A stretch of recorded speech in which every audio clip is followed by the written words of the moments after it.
Meanwhile, would anybody want to share any news from the cloud native ecosystem?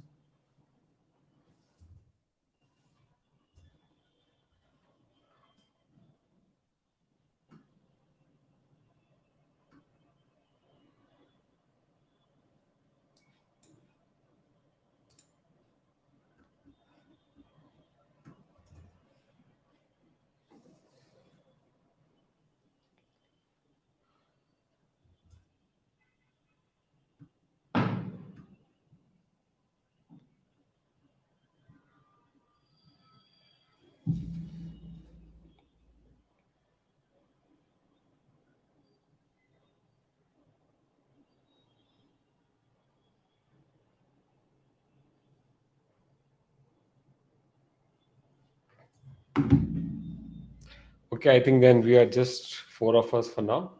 We should get going. So, guys, my name is Nipendra, and I'm based in Bangalore, India. How about you guys? Can I just have a quick intro?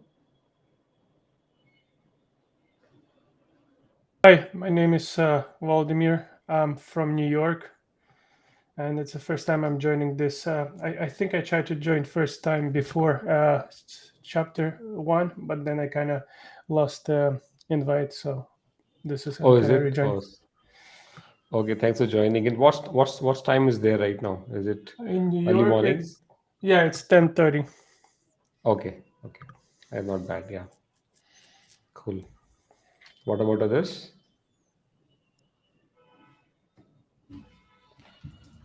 Okay, so I think that's it. We'll just start the recording and we'll get going. Or is it recording is already happening? Okay, fine. So recording is already on. In the last couple of sessions, we did the first three chapters of the production Kubernetes book. And today we are supposed to start the fourth chapter, in which we are going to cover the container storage. Um, so may I know if you have finished that given chapter? If you just say yes or no, that would be really helpful. Yeah, I'm trying to catch up. I started on still chapter one, but hopefully next week I'll catch up with you guys. Okay, okay, no worries. It happens. Anyone else has gone through the chapter 4 or chapter 5? Okay, fine. So let me just get the. Okay, Abel says he's running behind. Okay, fine. No, but let me just share the screen and then we'll get going. So I have some notes. So with that, I'm going to get some discussion points and then we'll discuss on them. That is how we would try to drive it. So let me just share the screen. Okay. So hope you can see the given chapter which is there. Right. Um,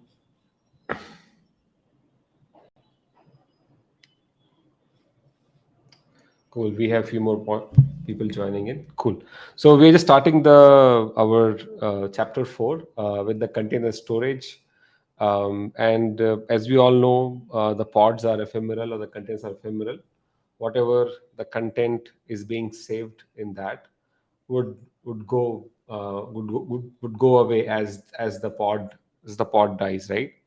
So that is why we need some kind of storage uh, management using which we can get the storage persistent for our containers what we are creating. At the same time, we would also need the way to scale or orchestrate the storage as we um, deploy our applications on the Kubernetes cluster.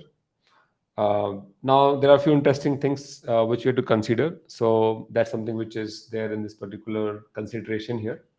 That what are the few different consideration we should do when we are getting our storage solution for the Kubernetes, right? So, like the points which are mentioned here: access modes, volume expansion, dynamic provisioning, backup and recovery, block, file, and object storage, ephemeral data, and of course, choosing the given provider which we are going to have for our storage need there, right? So the first part here is getting the access modes right here.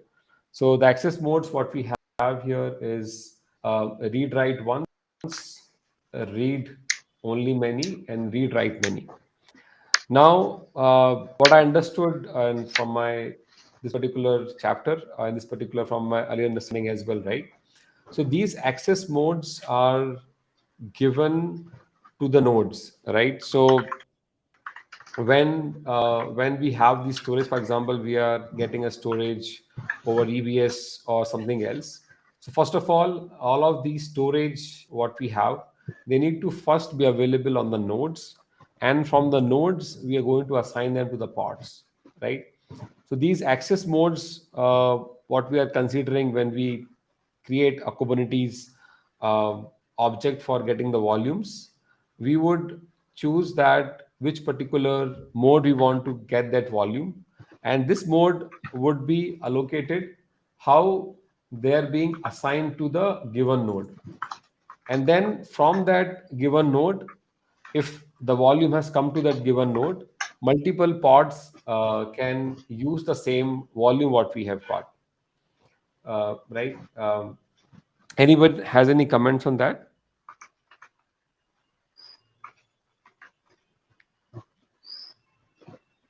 Okay, okay, fine. um, So there's one thing which I have highlighted myself when I was kind of going over. So additionally, should an application wish to share the data, it is it is typically best to expose over the API rather than granting access to the file system. So, for example, if a given application is Abdul, can you just please mute? Uh, yeah.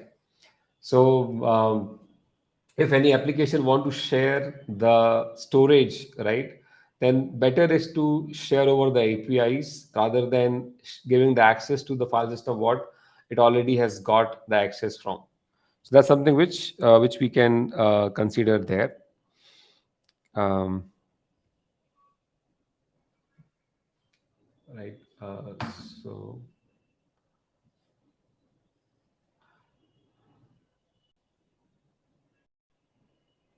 okay. Have you guys seen any use case of the volume which is going to be read write many, right? So any use case have you come across where you have this RWX use case?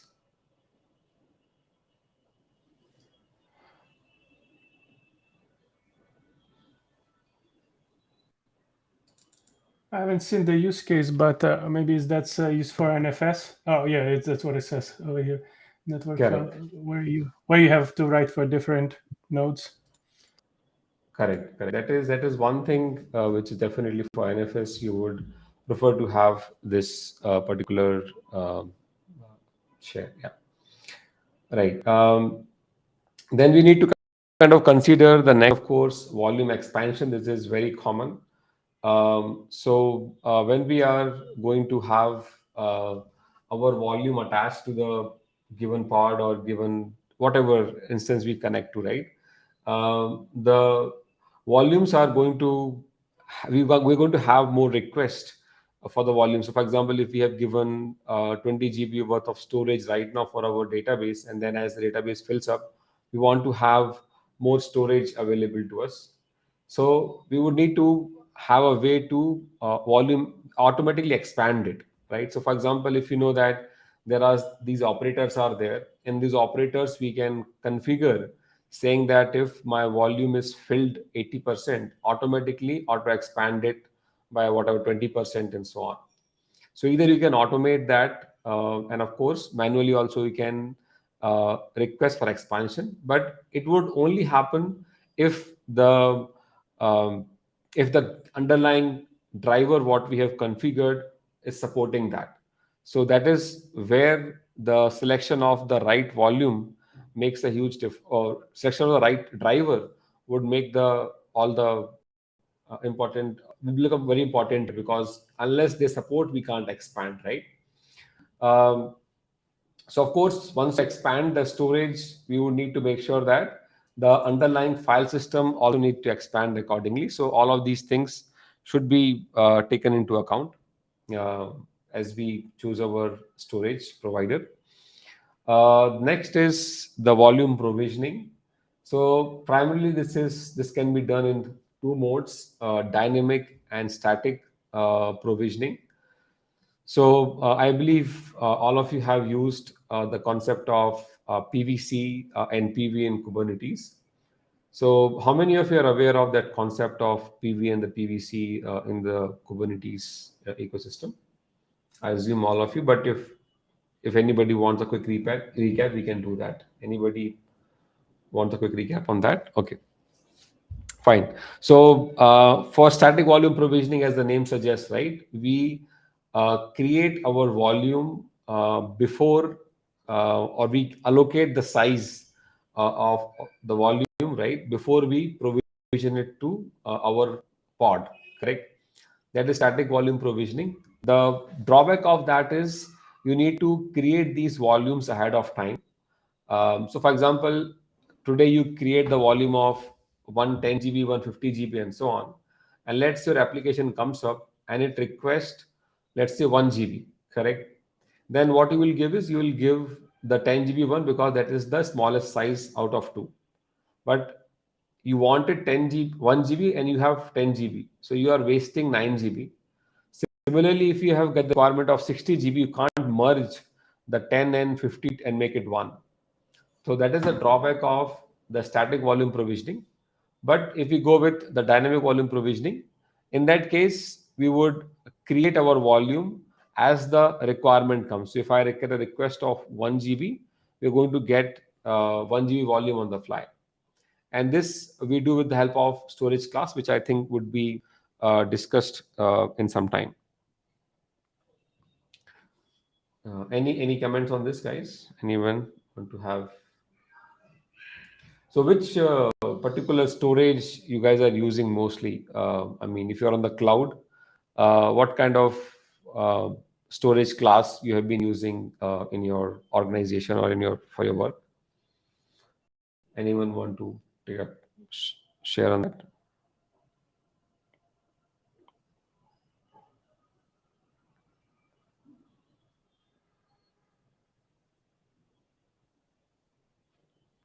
Okay.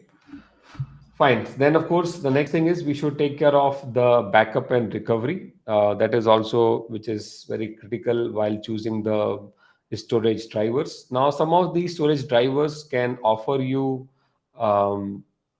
can offer you the the replication guarantee, right? So either they can replicate locally, as well as some of them can also offer you replication across the different data center and so on. So that would also make some of these storage drivers much more interesting, whichever you choose, right? um, then there are some projects which can support backup and recovery on top of the just 1 minute, where is my mouse? Yeah, like Project Valero, right? This can also support um, this can support the backup and restore with Kubernetes. So that has been there. Has anybody heard about Soda Foundation? They have also got some projects which I don't recall the name right now, but they are also some projects which are being built for the backup and restore. Anybody have explored them? Let me just No, do a I haven't heard of them. Okay, is it? Okay. So let me just quickly do a Soda Foundation search on that. Soda Foundation is, I think, primarily for the storage ecosystem there. And this covers a broad set of product projects which are under its there, right? So it's primarily for SDS, software defined storage. And let's look at some of these projects here. So I think, if I'm not wrong, uh, Karmada, I think, and this is actually the entire thing. Let me just do a quick search on that. I saw somewhere. Um, yeah, so as you can see that they are in the entire ecosystem of software-defined storage there. Cubedge, Linster, I believe that's the one. I'm sorry. Yeah. I'm sorry. Are you sharing the screen because we can see only the Oh, book? sorry. Oh, I'm sorry. I'm sorry about that. Let me just reshare my screen. Sorry. Yeah, earlier I shared only the one screen. Let me share the entire uh, screen of mine. Yeah. So what I did is I basically went to the Soda Foundation site, correct? And as you can see, this particular foundation is solving the problems under the overall SDS, right? There are a lot of these projects they have built, like multi-cloud data manager, then container data protection, and so on. And the project which you're talking about for backup and restore, I think it's here, a Linster, right? So this is the no, this is the block storage. Sorry, my bad. So BFS, something is I heard them recently. Soda Foundation backup and restore.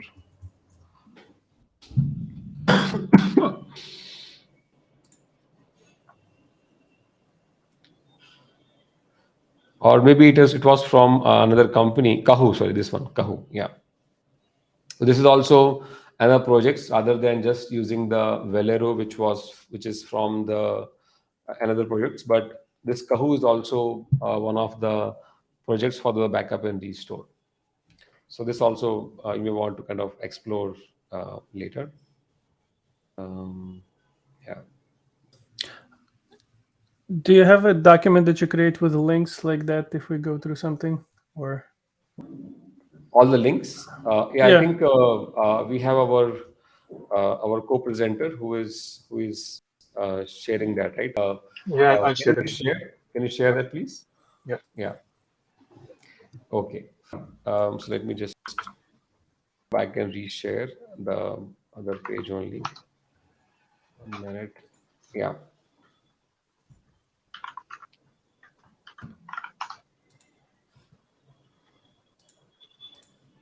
Cool. So that is there. So apart from Velero, there are now others which are there in the ecosystem to support the backup and restore for us, right? So that was the point here. Yeah. Then of course we all know that we need support of different kind of we have different storage requirement, like we would be needing block devices, file storage, or we would require object storage as well, right? So we need some kind of solution which is going to provide us all of these things, or of course partially somehow we have to kind of solve all of our requirements with the provider whatever we are going to use there, right? So, yes, I believe all of you would be aware of block storage, where we get the block device. File is typical file system, what we are going to get. And in the object one, we got S3 compatible storage, which would basically help us store any kind of data like an S3 thing, right? So that's also we would be needing. The other requirement we would be needing is the ephemeral data, like whenever we are going to have requirements. So for example, in a pod, right, we have multiple containers, and these containers want to share some content across them. So for that we would require some kind of storage which would temporarily and then once my pod dies, that data should also die along with it. So that is where we are going to use this empty dir volume, and this particular empty dir volume is going to provide us ephemeral data. So that is where we kind of that's kind of requirements what we discussed earlier, right? So all of these things need to be solved, or when we are choosing our storage provider, all of these things need to be taken into account. That is what we just we covered right now. Correct. So let's go back to the primitives of of the Kubernetes. that what primitives Kubernetes is going to use to basically help us solve or help us get all of these requirement satisfied there, right? Um, so just a minute, I'm just going to be Yeah, so as you know that there is no shortage of the storage providers, and there are so many vendors also available. And now, as we all know, right, Kubernetes is highly extensible. And then what happens is that these providers, right, they can develop independent of the Kubernetes lifecycle. So we know that Kubernetes core comes with a very stable or very minimal set of code per se, right? That's very stable. And then we extend Kubernetes by installing these CRDs and other things there, right? So all of these storage drivers, what we are going to look in future or right now as well, right? All of these things are going to be developed independently, and then we would have a plugin mechanism by which we are going to extend Kubernetes to support those third-party drivers to solve or to have us satisfy all the requirements what we have seen, right? So that is there. Now let's look at what are the primitives what Kubernetes have to kind of help us get the volumes or the storage requirement satisfied for us, right? So the first one here is, of course, the persistent volumes and the claims. Now, so persistent volume is something which we are going to get from our storage driver, and while the persistent volume claim is something which is basically the request from the developer. So now think about a scenario, right? Let's say you are a developer and you want a storage of whatever 10 GB or 5 GB, right? And then and suppose you're on the cloud, for example, right? And now as a developer you request for 10 GB storage, or suppose you're on Google Cloud. Now if you tell the developer saying that, hey, first go to the cloud provider, create 10 GB of storage, and then you can use in your application. Let me repeat again. So I'm a developer, and I'm writing my code for my applications, and I need a storage, correct? And now, as a developer, if we enforce to a developer saying that before you before you use the storage, you need to first allocate it, which means you can first go to the Google Cloud and get 10 GB of storage and use for your application. But the developer would not be happy with that, right? Because the developer doesn't want to bother about how I'm going to get the storage, correct? And he does not want to kind of, or she does not want to kind of go and um, log into the Google Cloud and then create the storage. So developer would not be happy with that, correct? Similarly, as an ops person, I am not going to share um, all of my credentials to developer, correct? So think about, there is both people are not happy if I tell developer to create the storage. Similarly, the ops person not be happy to share the credential of the cloud to say go and create the storage by logging into the cloud. So we need to figure out some way by which we can decouple that, and that decoupling is done with the help of persistent volume and persistent claim, correct? So what do I mean by that is, so only the admins can create the persistent volumes. So it is not that I am a developer and I just have a permission for a given namespace. I can go and request and create persistent volume. No, that is not going to happen. Only somebody who has the right permissions can do that. So think about, admins would be able to create these persistent volumes, and then the claims would be created by the developers, correct? That has to be very clear, that who is creating the volume, who is consuming that. So as an admin, I can go in, like in this case, as you can see, I'm creating the storage worth of 30 GB, and this can be done only as an admin. So as an admin, I'm creating this 30 GB worth of volume, and then this is of mode of file system based, correct? And then the storage class, which I mentioned earlier, this is going to be the driver or the provider which is going to give me the storage eventually. And then we are saying that I'm just going to use the local storage. So on the given node, slash mnt hyphen fast hyphen disk hyphen pod hyphen 0 is going to be our folder name on the host system, which we have taken as a volume and given to as a name what pv0. So this pv0 has become our persistent volume, correct? Now this can be done only by the admins. So if I create this, it's going to create this particular volume of pv0. And of course, I have some other node affinity, which I'm just going to skip for now. Now, once the volume is being created, correct? Now, what can happen is the next step is I'm going to use it. So the developer is now going to request with the help of the persistent volume claim, or we call it as PVC also. So now in this case, the developer is requesting PVC with the name of PVC0 and requesting 30 GB exact the same size. So this can be either 30 GB or below that. And in that case, that volume would be attached to it.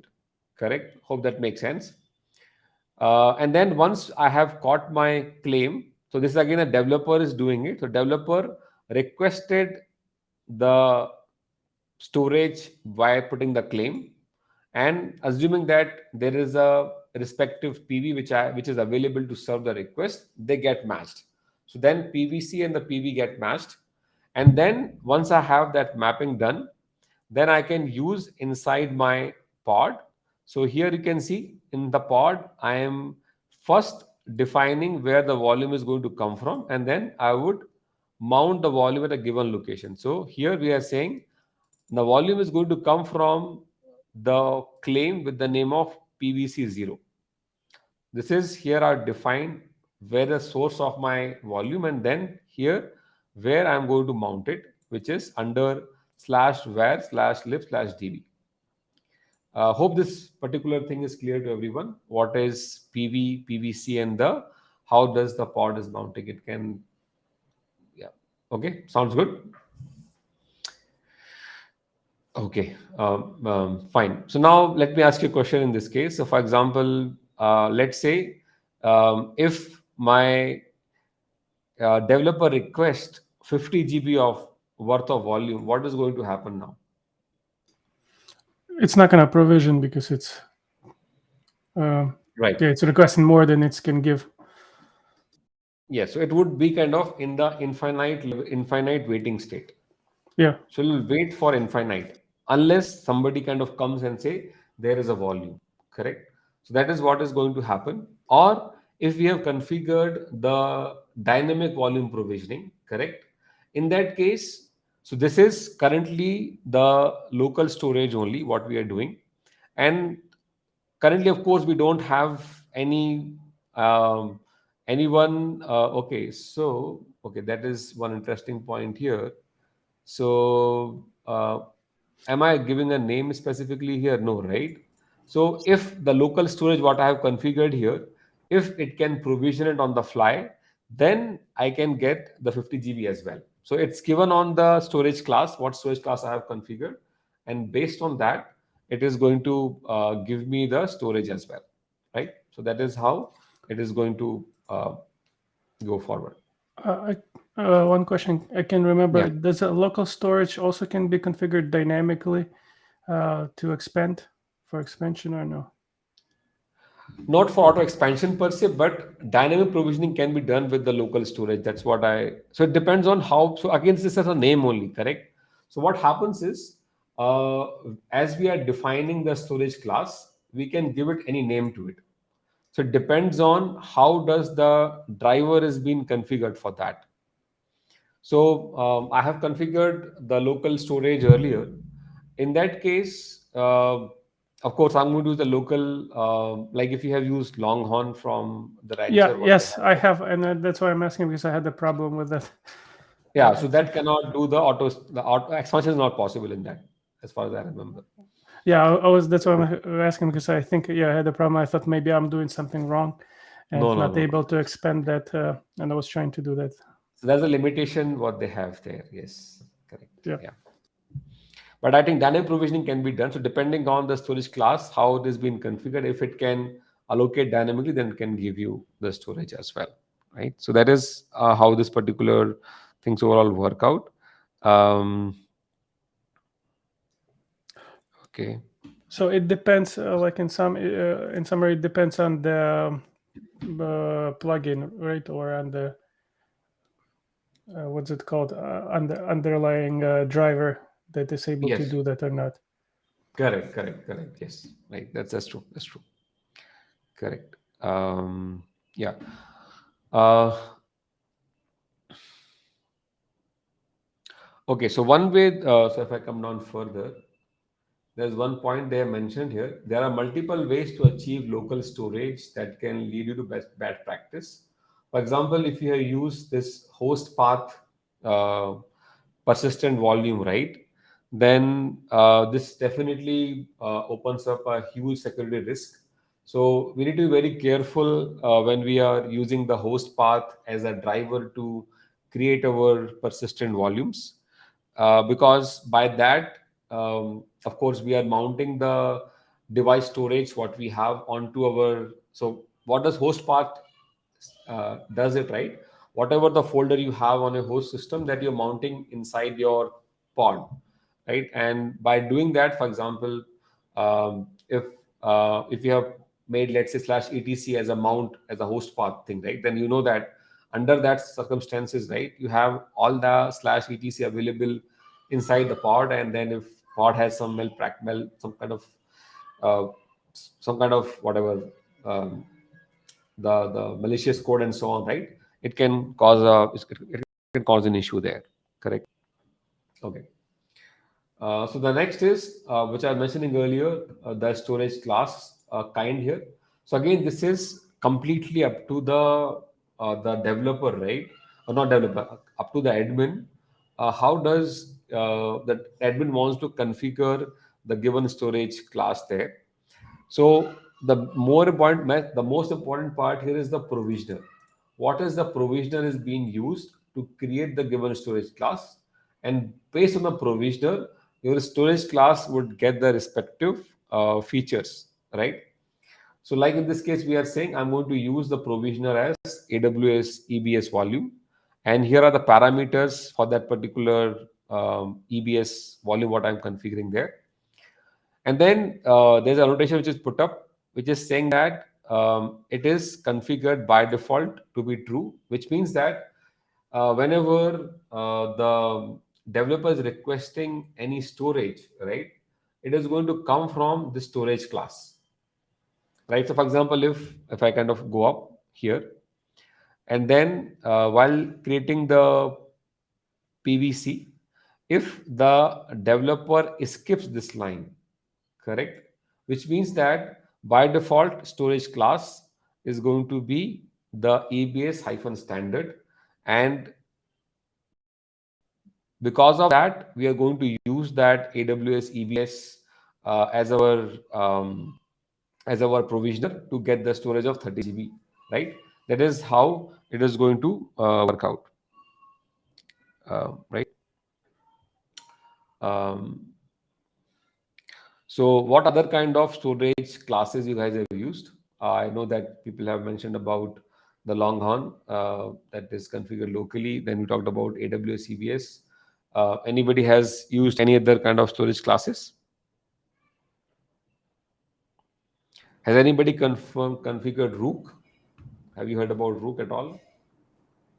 I've used the Azure storage classes, the Azure file share, and Okay.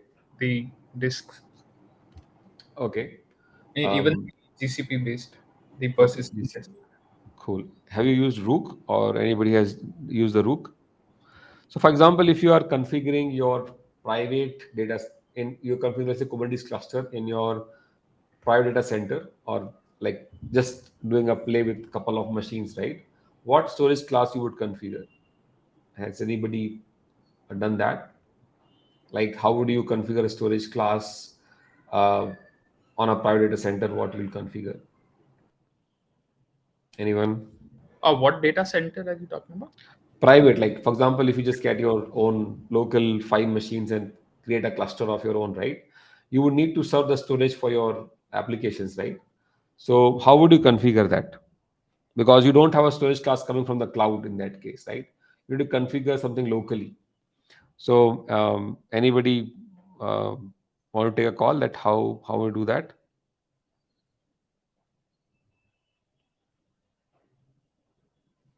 No.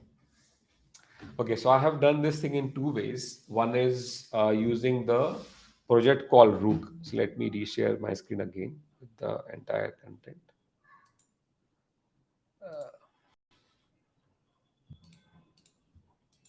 Yeah, something called is Rook. So Rook is rook.io, I believe. And this is one of the CNCF project, which is, I think, graduated as well. CNCF projects graduated. Rook, yeah. As you can see, Rook is here, right? So Rook is basically going to help us create the storage on top of the Ceph. So Ceph is a software-defined storage solution. But Ceph is, of course, I mean, you can configure complete SDS with Ceph, but the Rook is on top of it, and I think it can support other thing as well. So Rook is the entire orchestrator of storage on top of the disk or the kind of endpoint what you're going to provide to that, right? So it can provide all three kind of storage for you, both file, all three file, storage, so file type, block type, and object type. So it can provide all of that, and this is one thing. Of course, you can use it. And then we talked about Soda Foundation as well. So I think there are also projects are going to be there which are going to help us create the entire um, SDS thing on top of Kubernetes, right? So like kubefs, whatever they have, right? So these are going to help you get, like as you can see here, cloud native distributed file system and object storage, right? So kubefs can be used, and of course, talked about Rook already. And then I have used that local storage what we talked discussing earlier, right? So I forgot the entire configuration of that. But what I did is basically I kind of created some folders on multiple worker nodes, and then given all of those folders as an input to my that particular software. I think local storage only, and by doing that, all of those uh, directories what I have given, they have become as one of my volume which I can use for my applications. Correct. That is what I have done earlier. Anybody want to give any further inputs on this?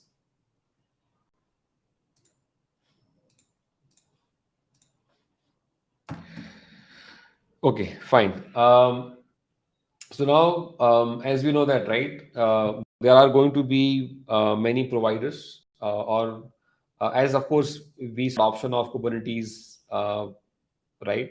There are going to be many, or there are many providers which are there, and they want to bring in their own driver for Kubernetes, right? So they need to way to kind of expand the storage frame or storage orchestration for Kubernetes.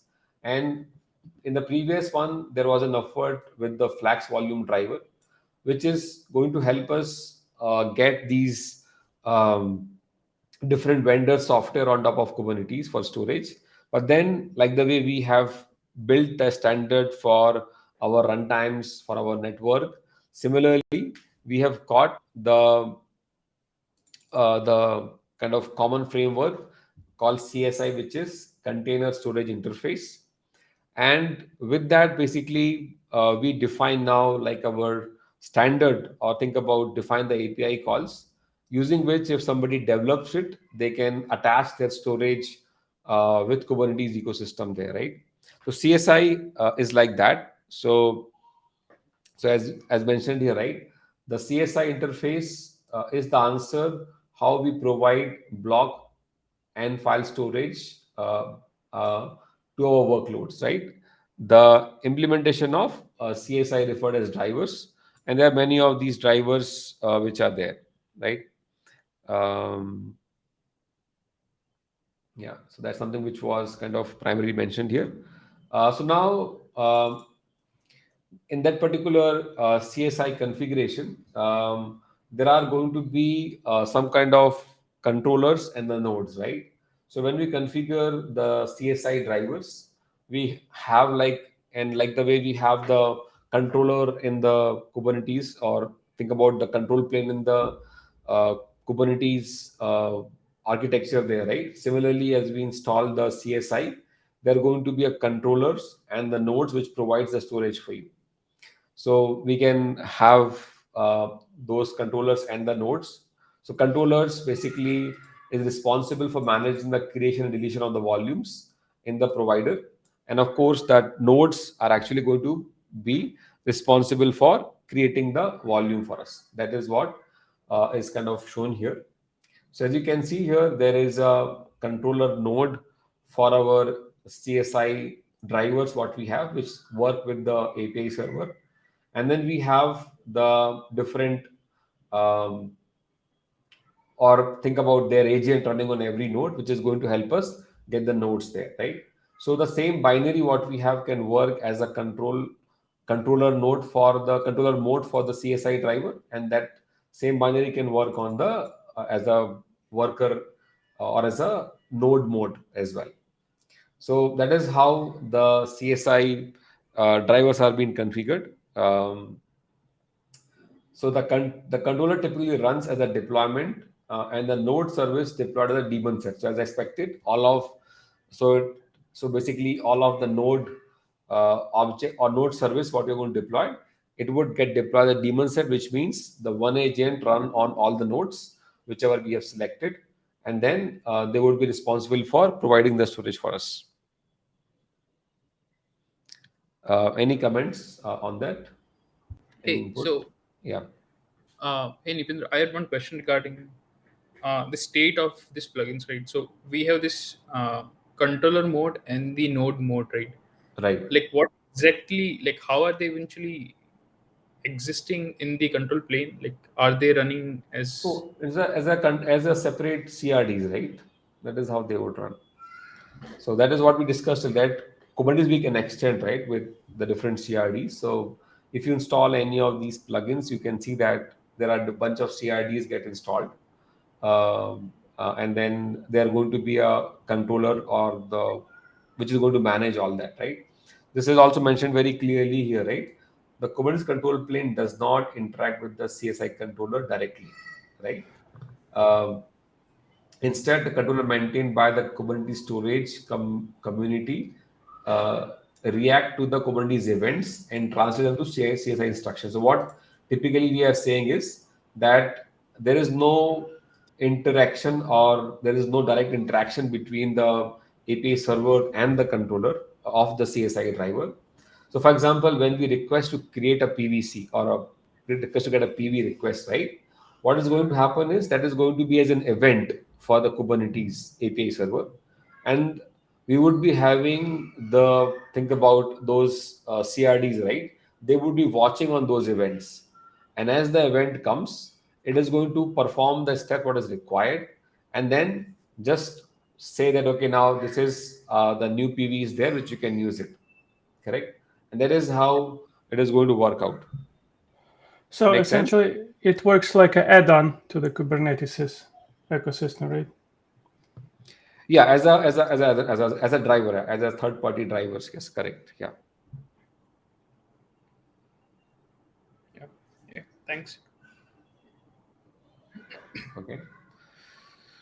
So I think that is there, and then we already have discussed about the different drivers, external provisioners, which we can build with the CSI drivers that we discussed.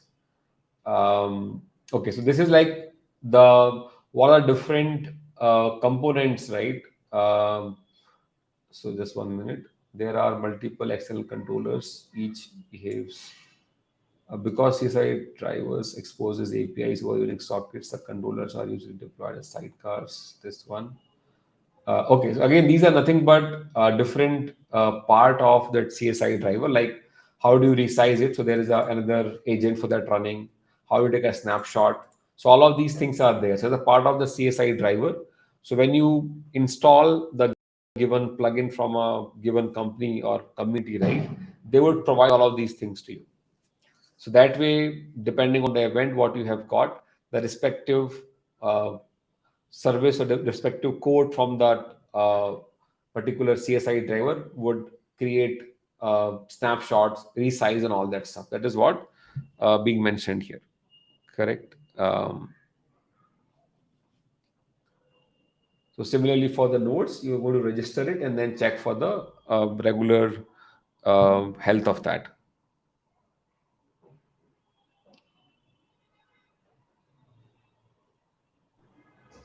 Hey, sorry, one dumb question probably.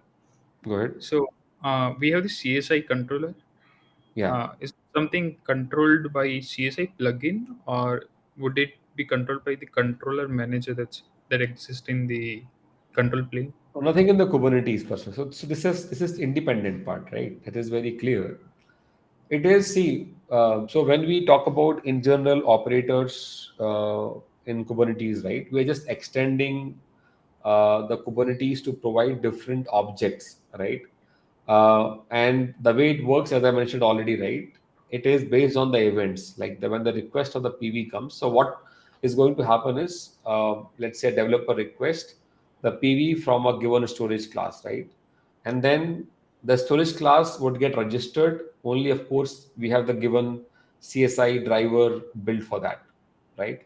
So they all work together, correct? So when the request comes, we are watching on those events, and as we read the event, we perform something. That is how things are happening in the entire Kubernetes ecosystem there, right? That you make some action, and based on action, if somebody is able to serve the request, they'll take the request and do next part of it. And that is what happening here as well. So nothing kind of different here as considered to uh, other way of implementation of the other drivers as well, right? Okay. So then they've talked about the installation of the given the CSI driver. So the way they are mentioning that, okay, like for example, 1 minute. So of course, when you're doing 1 minute, require driver identify itself.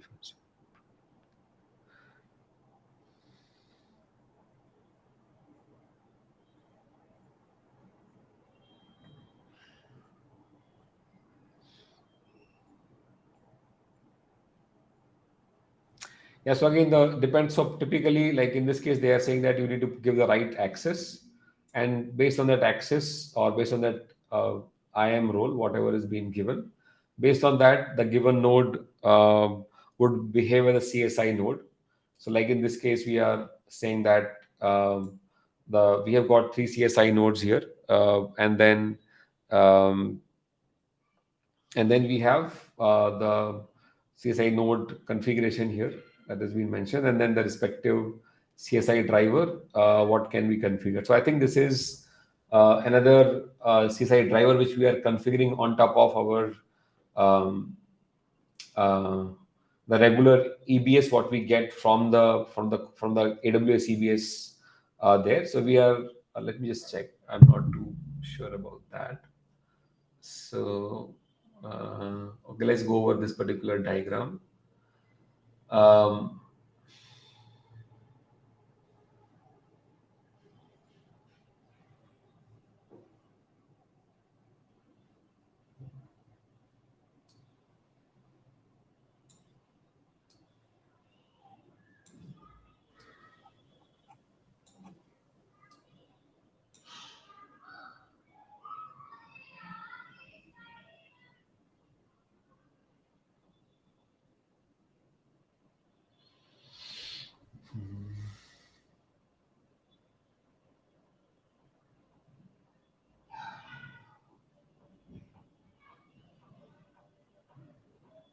Yeah, so what we have done here is we have figured out, first of all, which nodes are going to be our CSI nodes, which are going to provide us the storage, right? And then we are giving the number of count also, how much storage they can provide there. Um, and then as we install the given CSI driver, so assuming that it would have kind of mapped all the requests of the different API endpoints of the CSI. So that would definitely be the case, correct? And then once we have done that, it is going to be available for us, and then we would create the respective storage class, and then based on that, we are going to use the PV and the PVC there. So that is how it is going to kind of um, do all the stuff there. Anybody has installed a custom CSI driver? I have done it with the root and others, not with that AWS perspective. But but if you look at the overall concept is going to be the same, that um, we basically set up the CSI drivers, configure the CSI nodes, and then we configure the storage class, and then after that, it just getting the PV and the PVC there. Uh,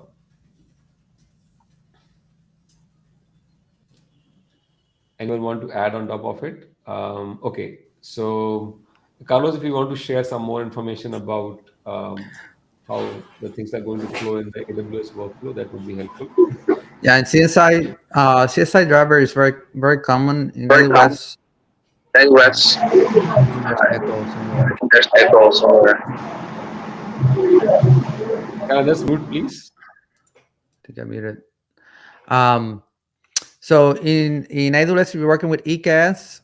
There's an add-on that you can install from the EKS add-on control plane, and then it gets installed automatically, but you have to pass a permission. Usually in cloud providers, you have to configure a identity, IAM identity, like workload identity, like in Google and in Amazon, it's called AIM role, to have access to like talk to get storage for you, and you have to match that to the controller, to the pod that is the CSI driver. That's sometimes it's a gotcha. And then there's other CSI drivers like EFS, like if you want to use NFS, for example. So the read write, uh, the modes of like the storage of the PVs can be like read only or read once, or read many. So multiple pods can write and read, or basically read on the same volume. Usually you would use something like EFS or NFS.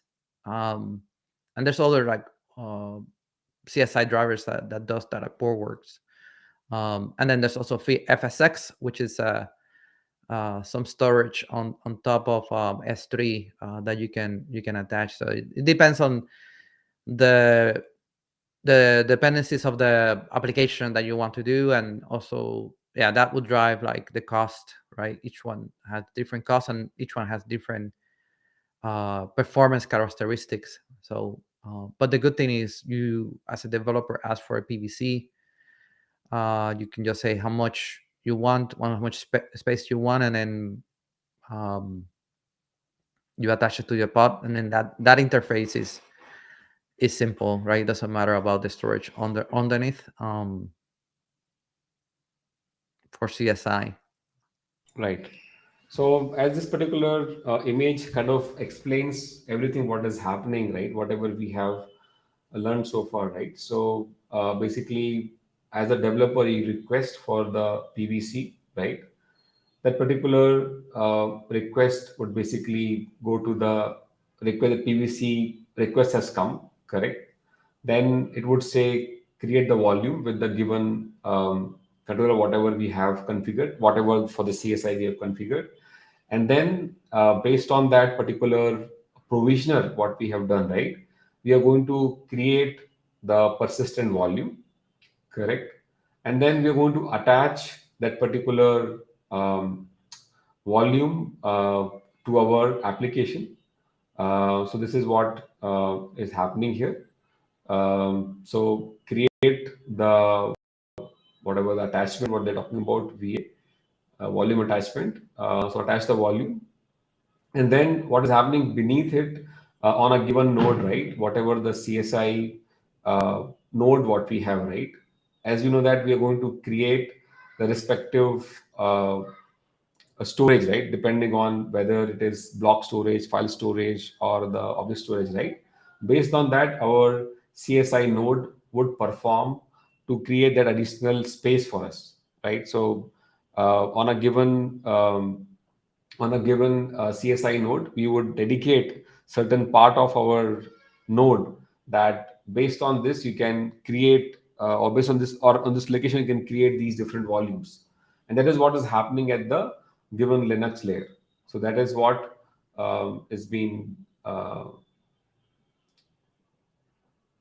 done here, right? Or yeah, so mount dev create ESI node. Okay. So I think, oh no, so I think this is another way of doing things. Sorry, my bad. So this is the workflow. So I think I just went beneath what is happening at the CSI node, which is going to provide us the node there. But what they're talking about here is how it is going to be assigned to our pod. So they're saying that, okay, basically we are going to attach the volume to our pod. We are going to then create the file system and then mount it on the given pod what we have here. So so this is the seamless workflow which is happening between the pod, the kubelet what we have, and the EBS CSI node. So this EBS CSI node is an agent running on every machine or every node what we have there, and that is how things are happening. That is what I'm understanding here. That the agent runs on every node, as we know, and that particular node is responsible, or that particular module what we have is responsible for doing this, giving the storage to the given pod, and then treating the FS and other things there. Correct? Yeah. Hope I'm able to kind of explain it. But if you have more inputs on that, please feel free to share. Hey, also, I missed to ask one thing before. Sorry. Can Yeah. we go to page 91? Page 91. Yeah. I think this is 92. Sorry. Yeah, here 91. Yeah. Yeah. So here, in the CSI driver manifest, we have this number 4, right? Which is volume life cycle modes, right? So in the information on page 92, they mentioned that there are two modes. One is this persistent by default, and Mm-hmm. second one is the ephemeral mode. So I was thinking that why do we need a PV to be ephemeral? Like, if that's the use case, why can't we just directly probably use the empty directory uh, sort of thing? Like in the earlier chapter, they mentioned that we have this empty dir and host path as two different options to mount to the pod volume. So that was, I believe, with respect to when we are mounting our volume to a given pod, right? But Yes. here itself, it is about um, how the CSI is going to manage the underlying storage, correct? I think there's a difference between this particular volume persistent and then, so for example, if you have removed your, um, let me just see the default model of provisioning persistent volumes in line. Or is it more Yeah, like the uh, no, so it is, declared that we set for the PV? Can that be the same thing? come Like we again. have we have like majorly two types of reclaim policy, like retain and delete. Correct. So Correct. if I say that, hey, I have set the reclaim policy to retain, that would Hmm. mean even if the pod goes off, the data would stay in the Correct. line storage. Hmm. But that won't be the case with the delete reclaim policy. So is this the same thing probably that we can map with? Not really, I would say. So this particularly saying that in whatever the case, if the pod dies, this would also go along with it. Correct. So this is if you set at the CSI level, that is what my understanding. If it is set to ephemeral, if the pod dies, then CSI driver is just going to take the volume away irrespective of the case. That is what I read here. But of course, if anybody else want to take a call, that's what my understanding. That's if it is set to ephemeral, doesn't matter. If the pod dies, the data would also die along with it.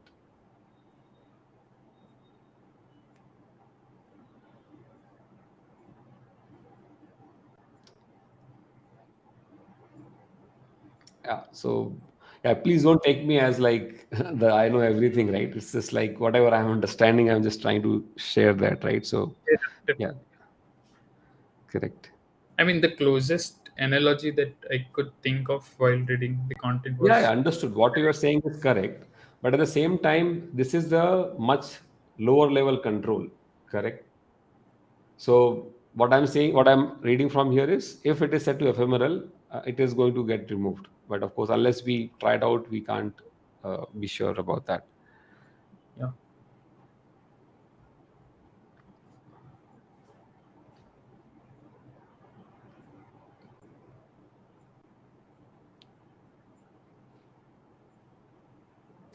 Thanks by the way. No problem. Okay. Um, okay. Great. So we'll just move on a bit. So I think this particular image, of course, because I covered this particular and I just want to re-go. I mean, I just want to redo this particular section maybe in the next session as well because I still have some doubts here. So I'll just reread the stuff and then maybe just try to summarize it in the next session as well. What is my understanding? What I knew, what I just shared right now, but I think this require a bit more clarity there. So I'll try to get that by reading one more time or getting with some of the experts to comment on that. Okay, the next thing is of course we want to resize our given volume what when we have a requirement. The CSI drivers currently only supports the expansion of it, so you can extend the um, given volume what you have, but you cannot currently bring it downsize it. So that is something which is not there. And if there is a need, the better way to kind of recreate the volume and then copy paste the content on that. That is going to be the approach if you want to go with that. And then we can also create snapshots with the given CSI driver. So as long as our driver supports it, we can take snapshots. And then with the snapshots, we can take is kind of way of taking a picture of the current data. So I can come back to it later. So this is very useful in doing the backups or kind of going back to the point where you have put a checkpoint saying that okay, I have this is the data on a given date time, right? And then if something goes bad, you can come back to it. So snapshots are very useful. And again, the CSI drivers are the one who is going to support the given snapshot feature there. Correct. Um, so yeah, that's all about I think in this particular chapter. Any comments, guys? Hope your time is justified to come on this session. Um, yeah. Any comments, guys, or any suggestions?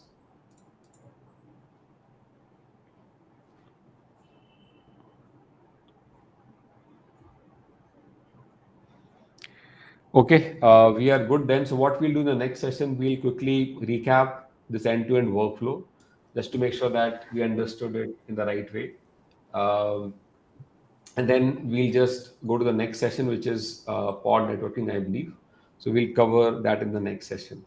Yeah, so I highly suggest that I think we all go back and read the chapters, because that is going to get us better learning, right? And when we can discuss and do that. So I don't want to be the authority here per se. I'm just kind of facilitator and make sure that we go over on a given chapter.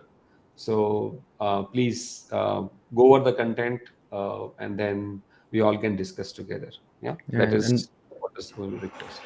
and then for storage, it's a dense chapter, but even on top of that, for production, right? The book is about production.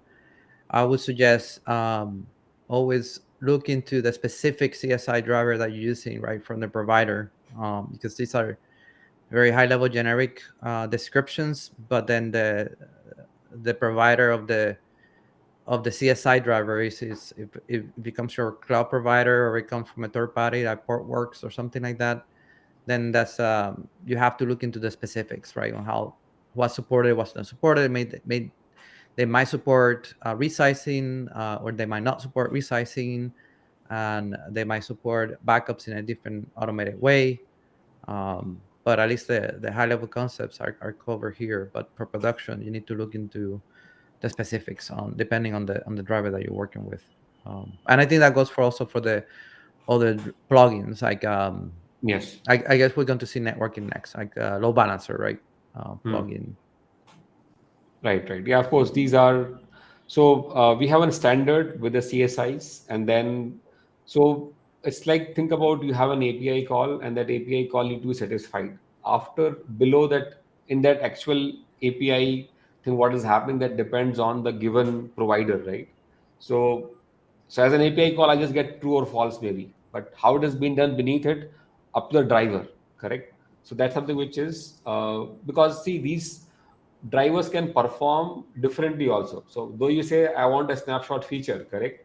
Now one particular driver may have different algorithm for doing the snapshot, right? So that will be much more faster.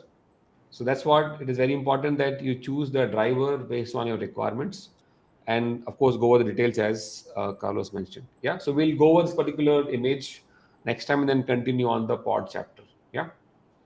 Okay. See you guys in the next session. Hope it was useful. Yeah.